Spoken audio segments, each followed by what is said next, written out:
Two cops stopped a black man on a quiet street, accusing him of a crime he didn't commit. They had no idea he was the state's chief prosecutor, prepared to expose their lies and the corruption in the system. What happened next stunned everyone, but let's begin at the start. David Miller, a tall, middle-aged black man in a crisp navy suit, walked through the quiet suburban streets of Woodrest. It was late, and the glow of streetlights cast long shadows on the empty road. David was heading home after a long day preparing a high-profile case. His briefcase felt heavier than usual, but his mind was preoccupied with his strategy for the next day. As he rounded a corner, the familiar blue and red lights of a police car lit up the street. Instinctively, David stopped, raising his hand slightly to show he wasn't a threat. The cruiser pulled up beside him, and two officers stepped out. "Evening," said Officer Barnes, a stout man in his 40s with a cynical smirk. "What are you doing out here, so late?" "Walking home."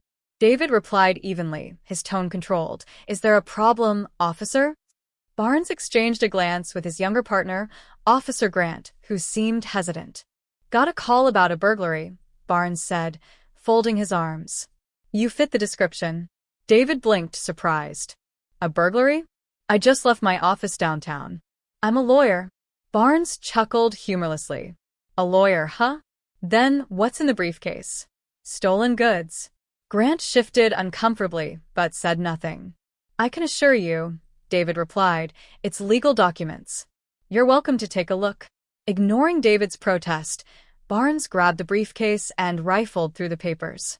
"Huh," Barnes said with mock surprise. "Looks like someone's trying a little too hard to look innocent. This is harassment," David said, his voice firm. "I haven't done anything wrong."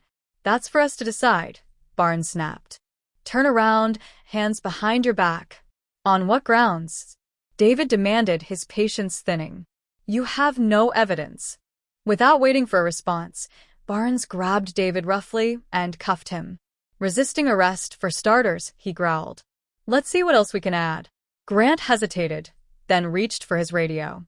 "We're bringing in a suspect," he muttered, avoiding David's gaze. David was pushed into the back of the cruiser, his heart pounding, not from fear, but from anger.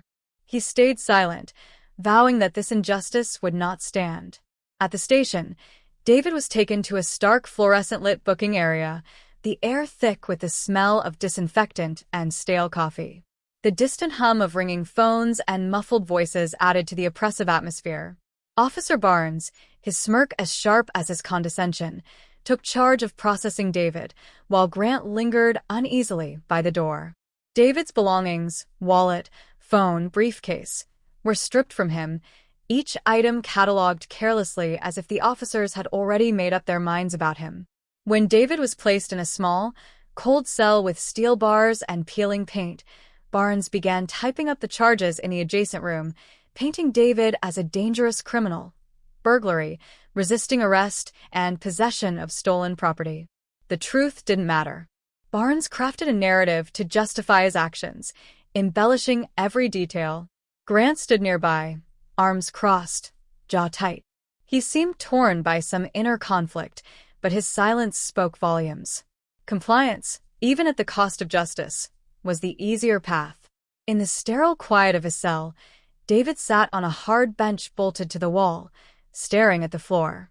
Through the bars, he could hear Barnes boasting to another officer in the hallway. "Another one off the streets," Barnes said with a chuckle.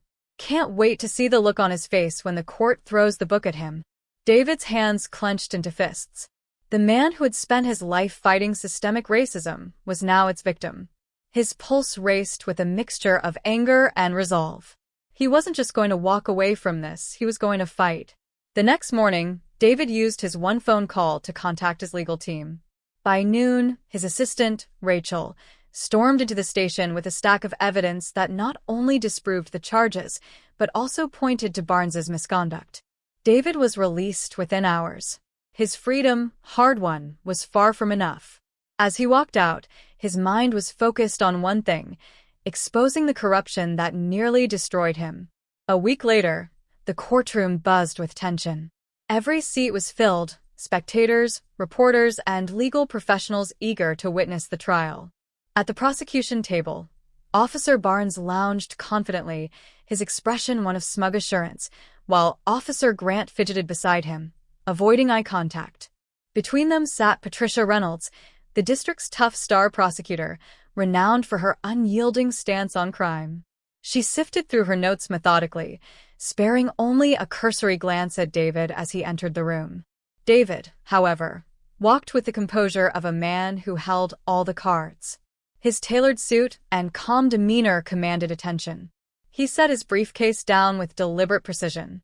The room quieted as the judge entered and called the court to order.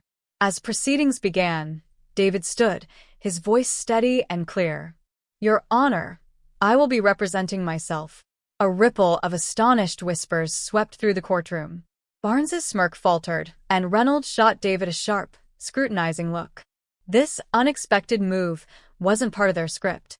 Over the next hour, David systematically dismantled the prosecution's case. First, he presented video footage from a nearby ATM, time-stamped to show he was nowhere near the scene of the alleged burglary.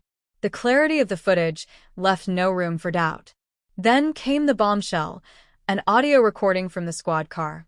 The courtroom held its collective breath as Barnes's voice played over the speakers, mocking David and admitting that no suspect even matched the alleged crime.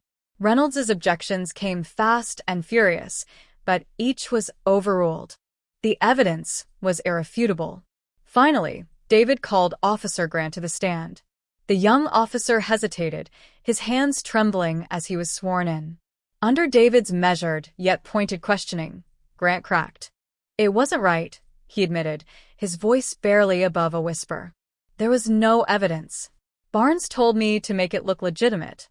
The courtroom erupted in shock. Barnes jumped to his feet, shouting, "He's lying." But the damage was done. The truth had shattered their facade, leaving only the wreckage of their lies behind. With the case crumbling, Reynolds abruptly requested a recess. But David wasn't done. He rose again, his voice steady. "Your Honor, there's one more piece of evidence I'd like to submit." He approached the bench, handing the judge a file. "This is my resume," David said, turning to face the room. "Before the officers arrested me without cause, before they fabricated charges, I was preparing for this week's trial. You see, I'm not just a lawyer. I'm the chief prosecutor of this state." Stunned silence filled the room. "And I will not stand for corruption," David continued, his voice rising. "Not in my office, not in my state, and certainly not from those sworn to uphold the law." Barnes paled, his bravado gone. Reynolds looked down, defeated. The judge called for order, and within minutes, the charges against David were dismissed. But the fallout was far from over. David filed a formal complaint against Barnes, leading to an internal investigation that uncovered years of misconduct. Barnes was stripped of his badge, and Grant, though complicit, cooperated fully, earning a second chance under probation. Weeks later, David stood at a podium outside the courthouse, addressing a crowd of reporters. "This isn't just about me," he said. "It's about a system that allows injustice to thrive. But together, we can change it." The crowd erupted in applause as David stepped back, a man vindicated but unsatisfied. His fight was far from over.